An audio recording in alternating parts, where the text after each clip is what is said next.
Hello and welcome to Jesus for Asia Now. I'm Natalie Wood, and today we've got some neat stories of what God is doing to help people with their health in Thailand. Welcome to the show, Kerry. Thank you. Now, you have a degree in, what is your degree? What were your studies? I have a bachelor's degree in nursing that I got from Southern Adventist University. Okay, so when you got your bachelor's degree in nursing, were you planning to go to the mission field? Yeah, at some point I knew I would be going overseas. Okay, and Yes. where are you working now? Right now I'm in Thailand, in the jungles of Thailand in the Mae Hong Son province. Okay, and what are you doing there? I help run a lifestyle clinic. We do mostly natural remedies. Actually, we do all natural remedies. And we just provide a place for people to come that we can try to help them feel better. Okay, so I know we have a number of pictures to go through, so let's go ahead and start with those. Okay. So what is this first picture? This first picture is of me helping out the village that we live in. And we're at the harvesting. We just harvested some rice, and we're hoeing the rice. Okay, And, a lot of work. Yeah, but it's really fun. I enjoy it. That's good. That's good. Service is fun then? Oh, yes, definitely. Okay. All right. And what is this next picture of? This is a picture of Grandma. We call her Grandma Ruth, and her granddaughter. I think it's her granddaughter.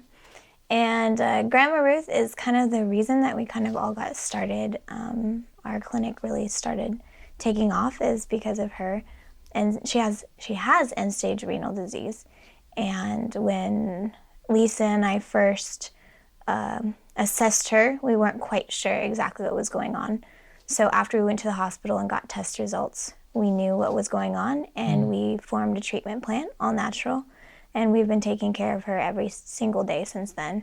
And she's still alive. And she comes for treatments every single day at our clinic. Okay, so end-stage renal disease. Can you explain that in layman's terms? Because I know I'm not a medical person, and I'm sure we have viewers that aren't also. Yes, it's basically when your kidneys are not functioning as well as they should. And if it's end stage, it means that it's like around 10%. So they're not filtering and processing like they should. Okay. But really bad. So your kidneys are not working at all, really? Yeah, not working hardly at all. Okay, so if she was here in America, how would she be being treated? She would probably receive dialysis probably a few times per week because she does have really, really poor kidney function. Okay, and I know they wanted to do dialysis with her, but how far is it to the hospital where she would have the dialysis? The dialysis center, the only one they had was 3 hours. 3 to 5, maybe it was 5 hours. I think it was 5 hours away in Mae Hong Son to the hospital over there. One way? Yes. Wow. So she would have to do that multiple times a week. Yeah, which was not realistic. Yeah, this family has a motorbike? They have a motorbike, and they do actually, one of the sons has a truck, but it's still not realistic for her to go that far. Okay, so what kind of natural remedies did God impress you to use for this lady? We decided to do our own kind of treatment, which was, we call it charcoal dialysis. And so we do hot baths for her, and I put charcoal powder in it, and she stays in the bath for about 30 minutes, and we do actually 2 treatments per day usually. And it helps. It basically does the job of what our kidneys are doing, is really excreting the toxins from her body. And we also gave her a lot of lifestyle counseling, and she actually became a complete vegetarian, and that helped a lot in aiding her kidneys. And so this is a picture of some villagers. I call the woman in that picture is, I call her Auntie with the baby. We just refer to people in the village like that. And I've spent a lot of time with them, and they become, we've gotten pretty close. I actually babysit her daughter quite a bit, and she comes over to the house. I make her food. I go to her house, and she makes me food. And then the other two little girls are just some of the other little girls in the village. Neighbor kids. Yeah. Oh, nice. Visiting. Yeah. So, are you learning the language then? I'm attempting to learn the language. These are two women that I went to another village and I did a small clinic in their village, and I don't remember what they had, but they're holding up the herbs that I gave them to take, the supplements I had them take. So. Okay. So I know that there are challenges with some of you mentioned it with the grandma, with lifestyle. What are some of the things that you see frequently that if they could change this, or if they would change this, it would help their health, like right away? Well, one of the main things I see is that the Karen like to eat almost anything. And so when I go to their homes, I see a lot of what they eat, and they eat anything from snakes, rats. I've seen dung beetles. So they like a vast array of foods, and so we really try to encourage them to at least not eat the snakes and rats. And definitely they eat a lot of pork. That's one of their main things that they will eat for protein. And so we really encourage them to try to eat a little bit more healthfully. Yeah. It can be hard though, because this is the way they've grown up. And so they have to think about it a completely different way. And they have to have incentives sometimes, like the grandma. Yes, it's true. It helps save her life. But we've seen that some of the villagers actually start to think about it. We've told her, why we shouldn't be eating snakes and rats. And then the next day she came and she said, is it okay? Should I eat pork, or should I leave that out too? And so they're starting to think, and they see how we eat too. So being an example has also helped a lot in helping change their lifestyle. Now, what about drinking water? Do they drink enough water? No, they hardly drink any water, and it gets really hot and it's really humid there. And so we get a lot of people who are dehydrated. And so we really try to encourage them to drink lots of water, because they're out working every single day. But a lot of the patients that I get, their problems are caused by dehydration. And so we really, really try to push drinking water, but they don't really like drinking water. And I mean, I understand a lot of people have a problem with that, but we really try to encourage that. Yeah, because then you get bladder issues and you get kidney issues and all kinds of problems from not drinking enough water. Wow. So Wow. it's a very basic thing that we just teach them about. Drinking more water can benefit their health. What about cleanliness in this area where you guys are? Is that a problem among the villagers, or do they have the basic understanding that soap is good? And from my observation, I've seen that their hygiene, it really isn't the greatest. They have a lot of dogs and cats running around everywhere, especially where they eat. And so I can see that, I try to teach them. I mean, it's really hard to teach them because their homes are all open. So of course, the dogs come Anything can come in, yeah. So it's really dirty, but I try to encourage them to clean up and as much as possible after, if the animals have been in there. But I think they have a basic understanding. In some ways they do have their outhouses further from the house, which I've been in other, countries, and they don't even have that. They just go anywhere. So I feel like the Karen maybe have a little bit better grasp on that. But for the most part, I do try to encourage them to use soap. Some of them don't have soap. So Lisa makes soap sometimes, and we will give it to patients who really need it. Okay, so what is this next picture? This picture is of Mimi and one of our favorite aunties in the village, and everyone loves getting their blood pressure taken. They're always like, I want you. They want it all taken. Anytime I go to a house and take their blood pressure, there's like probably 15 to 20 people wanting it because they're like, do I have blood pressure? And of course they do. So Right. I was teaching Mimi. This is one of the Sharon's daughters. And I taught her how to take blood pressure and do basic vital signs and basic assessment. And so I was letting her do it on Auntie. Okay. These are two other aunties in the village. It's called Leko, which is about 45 minutes from our village that I live in. And I did a clinic at that home, and they were some of the people that came. I think the one on the left, I gave her a massage because she has a lot of back problems. And we have massage oil, and I gave that to her and gave her a massage. Nice. Warning, the next picture is graphic a little bit. So what are we seeing in this picture? This is a picture of me removing a tumor from a grandma's wrist. It was actually her wrist. She came to us. She'd been to the hospital multiple times for getting the tumor checked out, but the hospitals tend to not take as good care of the Karen. They give them very subpar health care. And so she came to us because she heard that people actually care about the patients where we are at. And so she came and she's just like, I just need something done. I need, just help me if you can. And so Lisa and I were looking at it, and we just decided we were going to remove it. And so this was me in the process of removing it. And after we removed it, we sutured it back up, and everything is great. She's fine.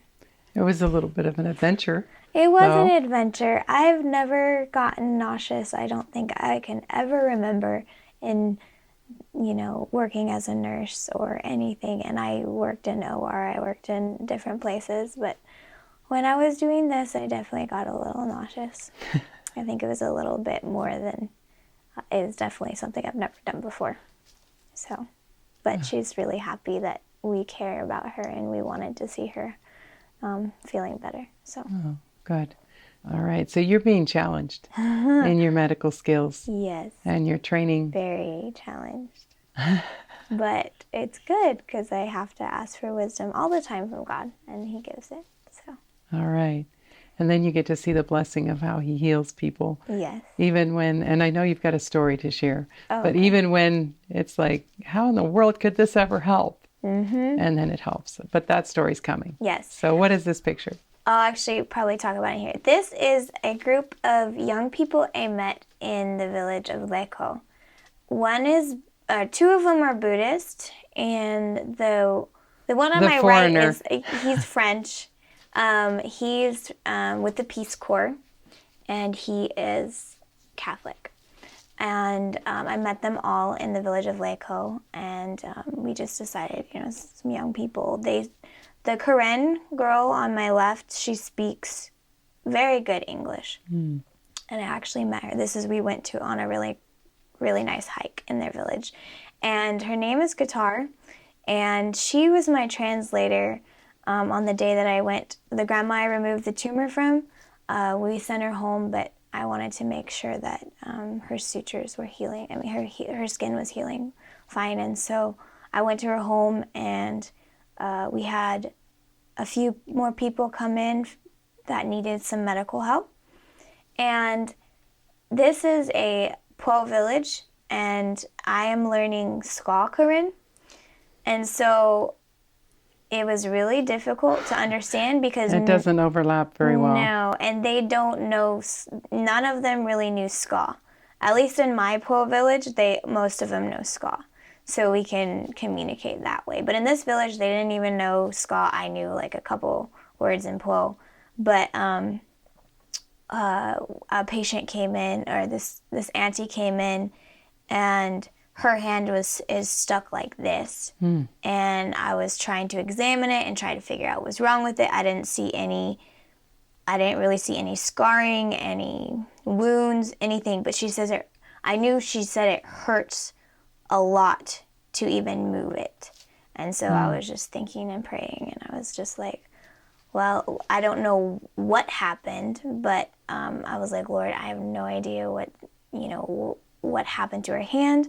But I was just like, it would be really helpful if I had a translator, and that I could understand what these people are saying, and that I could help them more effectively. And after I prayed that prayer, this girl, guitar, she walks in the door, and in perfect English, she says, hello. And I knew exactly then that she could speak enough English to help me, which is really rare to have a Korean, especially a young woman, to be able to translate so well. But she'd gone to a school north of Chiang Mai, in Chiang Rai, and she was just back for break, and she happened to know that there was a foreigner in one of the villagers' huts, and so she just came to help, and it was definitely a godsend. So she told me, she was able to translate for me, that the lady whose hand was messed up, that she'd had a fish hook caught in, not like this, just the skin, it was like the muscle. Between the muscles. Yeah, and which obviously there would be nerves and a lot of tissue damage and whatnot.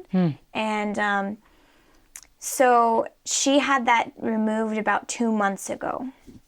But ever since then, ever since it healed, she has excruciating pain whenever she moves it. And she's a really hard worker. She works in the rice fields, and I can see how it would make it difficult for her life. Right, with her hand stuck in that position, or it's really super painful. Yeah, both things. I mean, because, if you're using the machete or whatever it is, cooking, it just makes it really difficult.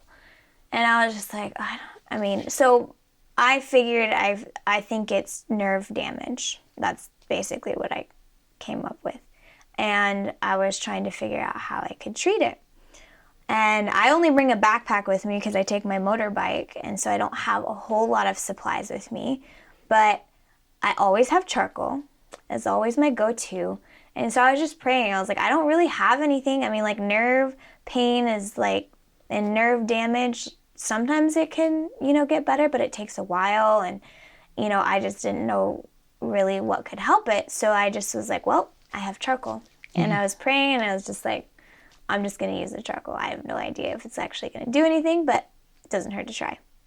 So I had her heat up some water, and it was fairly hot, and I put some charcoal in there, and she puts her hand in, and then I was just like, leave your hand in for maybe 10 to 20 minutes. Just let it soak in there. And about 2 minutes later, she takes it out, and she just starts looking at her hand. And she starts just, like, moving it like this. And I just asked her, I was like, does it hurt? She's like, no, it doesn't hurt. And I was like, are you sure?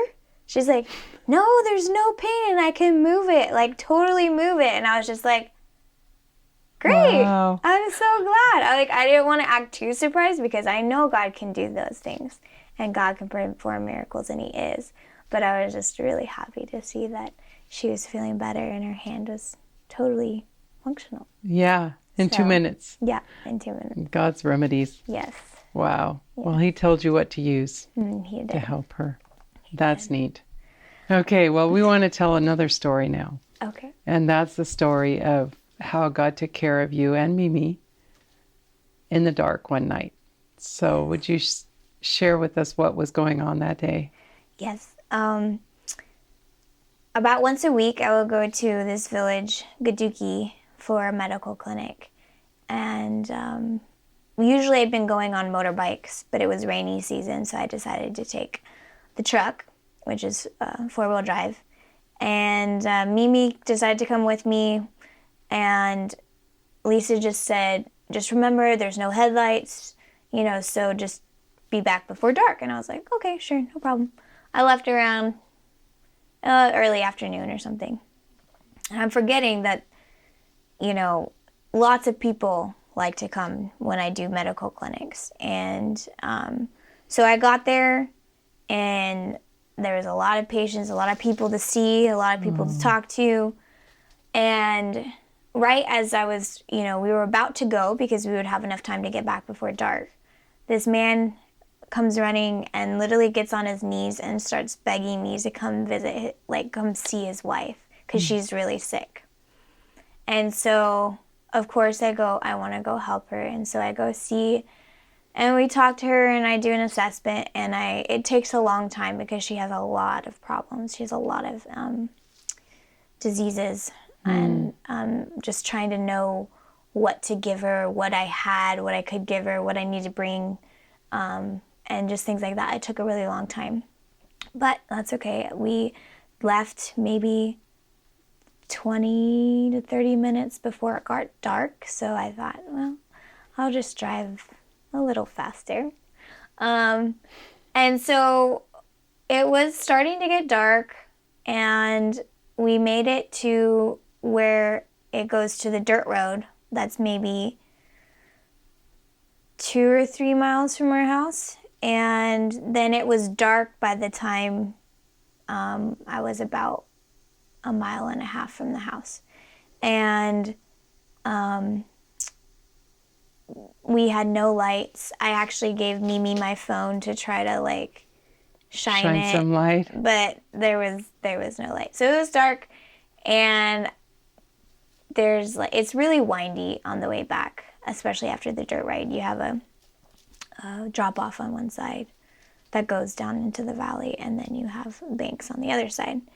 And I took a turn too sharply, and I didn't really know what was happening, but I just felt the truck turn to the left, and I was at an angle, but then it stopped, and I didn't really know exactly where I was. So I was just like, I'm going to try to drive forward and out of this, which as soon as I pushed on the gas, it started almost rolling. So I stopped, and Mimi had already jumped out.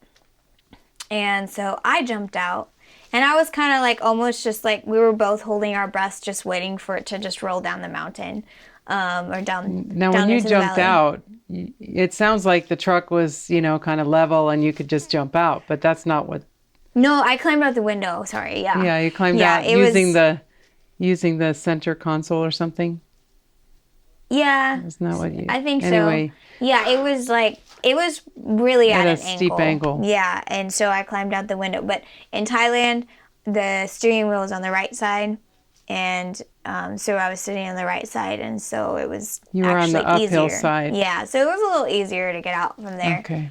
But we both were just really, yeah. And Mimi was, she was scared, and so I was just like, all right, Mimi, you ready to run? And so we ran. Well, I guess she kind of jogged. We ran all the way back to the house, which was only about 1 mile. But I got Jason, and thankfully we had Travis's truck, which is a really powerful truck. And we got cables and chains and everything. And as I was driving back to where the truck had almost gone off the edge, I was just we were going around the curves, and I was just I don't see it. I was I really hope it didn't roll. This whole time I was just praying. I was please don't roll down the hill. Please don't roll down the hill. And so we finally got there, and it was still in the same position. Wow. And even though we had some light, so we could kind of see, but our first priority was to tie it off. So we tied it off to a bunch of bamboo clumps, and by the time we tied it off, we were able to see a little bit more of, where it was, and it was definitely not supposed to be in that spot. It's, I know when I looked at it, it looked like the tires were, you could only see that maybe one tire was on the ground, and it was just amazing that it hadn't rolled down the hill. Was it caught on bushes or trees or anything? No, when we looked, there's absolutely nothing that could stop it. There's nothing that could be in the way of it, except for definitely God and his angels, for sure. And we got the truck tied off, but Jason tried to do it in the other truck that we had, but we actually got 2 trucks. We went back and got the head woman's truck, and it took 2 trucks, including I actually had to climb back in the truck. That was actually scarier than climbing out of the truck with no... Because you had seen where it was sitting and how it was sitting by then. Even though, like, it was tied off, Jason's, like, giving me, like, tips and if it rolls, and I'm just like, great. So I had to climb back in, and I'm like, I was trying to help drive it out as they were pulling me out. So with the 3 of us working together, it worked, and it took a little while, but we got it out. So have you seen your spiritual walk with God grow as you've been in Thailand? Yes, definitely. Has it been a little bit of improvement or a little bit closer, or what would you say? Hopefully a lot. Yeah, I hope it's a lot. Before going to Thailand, I was definitely living a different life. I worked at a hospital here in Chattanooga, and I kind of stepped away from the church in a way, and I was definitely not living the life that I knew God had called me to. When I was in high school, when I was a senior, I went with my church on a mission trip to Guyana in South America. And that's when I really felt God's first call to overseas missions, as well as to be a nurse. And so I did go to nursing school at Southern, and I always felt this call, this just, I had to go to the mission field, and I wanted to go. It was a passion of mine. But after getting a job in a hospital and just kind of being out in the real world and not really knowing exactly how to handle that, unfortunately, a lot of that started to die, and I became more like the world, and I kind of stepped away from the church for a little while. But God never gives up on us, and he brought me back. And one thing that I'm really happy about is that he brought me to Thailand, and when you were working for him, it's really like the most fulfilling thing, and nothing else can ever compare to that. I would like to invite you to be a part of Kerry's project by praying for her. And if you would like to get in touch, please contact us at Jesus for Asia, P.O. Box 1221, Collegedale, Tennessee 37315. Call us at 423-413-7321, or visit our website at jesusforasia.org. May God richly bless you until we see you next time on Jesus for Asia Now.